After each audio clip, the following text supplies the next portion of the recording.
seperti itulah Pancasila sebagai pedoman.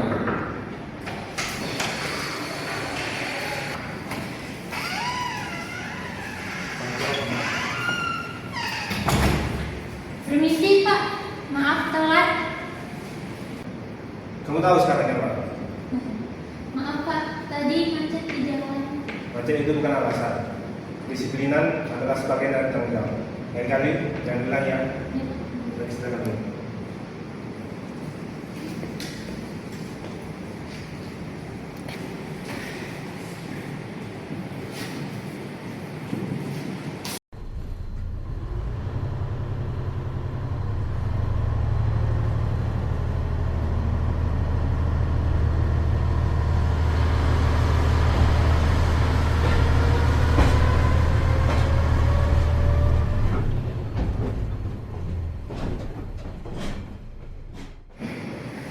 Baik, sampai sini apakah ada pertanyaan? Izin bertanya Pak, memang apa gunanya sih Pancasila buat kita? Selain hanya pelajaran mata kuliah, padahal cukup mempelajari teorinya saja kan? Pertanyaan yang benar. Dulu saya juga pernah berpikir seperti itu. Namun suatu ketika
Iya bro, besok kelompok bukannya yang presentasi.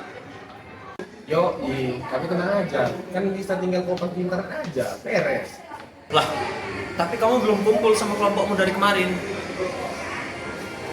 Ah, sedikit amat. Bagian kan itu cuma buat nilai, gak ngaruh juga buat kita kerja nanti. Udahlah, gua duluan ya.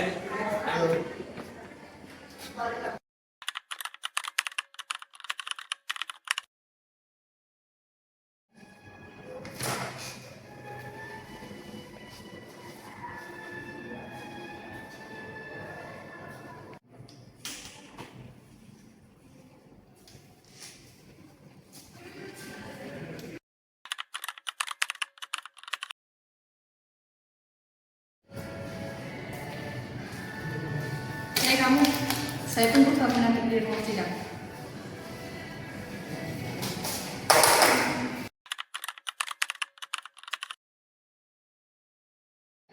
Ananda Aulo, kamu telah melakukan pelanggaran etika akademik. Kamu ketahuan menyontek, tidak bertanggung jawab, dan mengabaikan kerjasama tim. Ini bukan hanya pelanggaran aturan, tetapi juga mencerminkan karakter kamu sebagai mahasiswa. Kami harap ini akan menjadi pelajaran. Anda saya skor selama 1 minggu untuk sadar akan perbuatan Anda.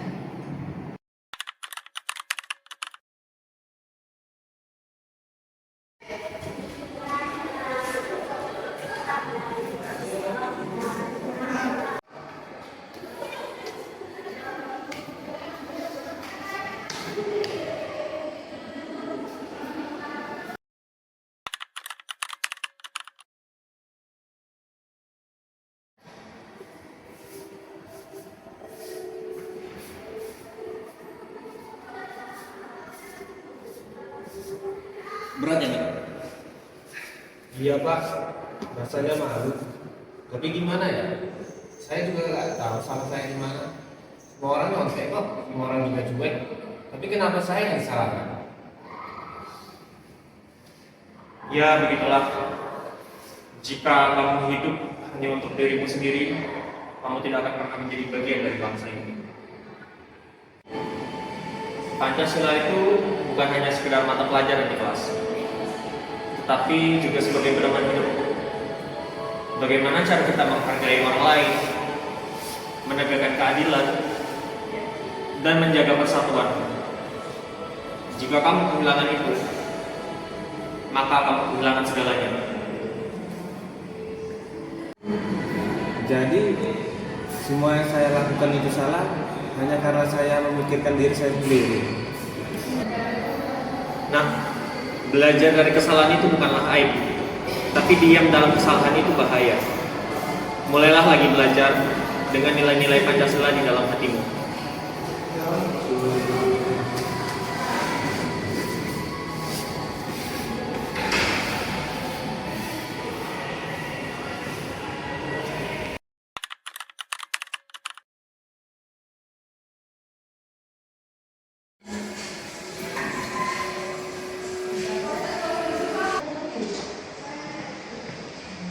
Udah kamu salah, yang aja aku yang benar. Kan cara kamu ikut banget.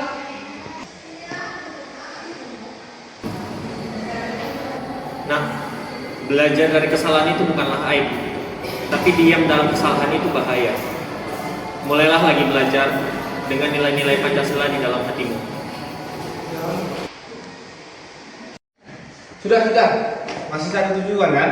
Bukannya kita ingin organisasi ini berjalan baik, bukannya kita diajarkan untuk bersatu, bukan malah berpecah seperti ini.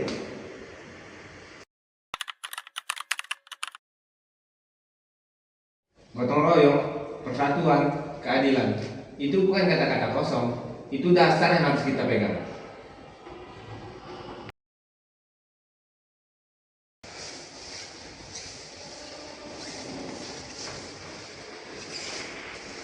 Kelak ketika kau sudah paham, ajarkan ini kepada orang lain.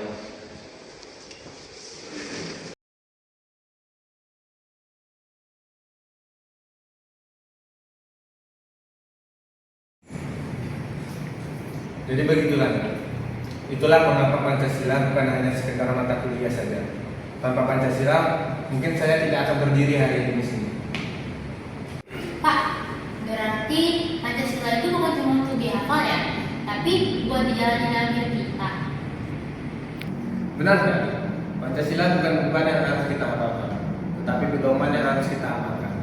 Nilai-nilai Pancasila dapat membantu kita dalam menghadapi baik di kampus, di masyarakat, maupun ketika kalian memimpin bangsa ini.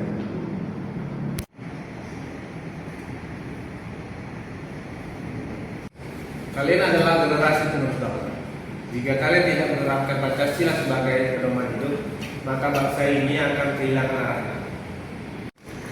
Terima kasih Pak, sepertinya saya mulai mengerti sekarang. Saya harap kalian tidak hanya mengerti, tetapi sudah memulai dari hal-hal kecil. Disiplin, jujur, peduli sesama, itulah nilai kehidupan Pancasila.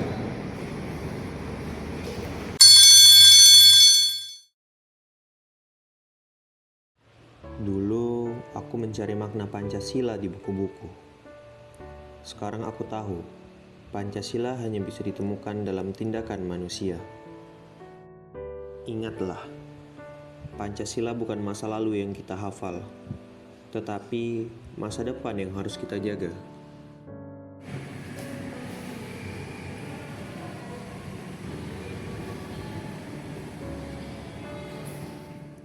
Pendidikan Pancasila bukan sekedar pelajaran. Ia adalah kompas moral bagi mereka yang ingin tetap menjadi manusia Indonesia seutuhnya.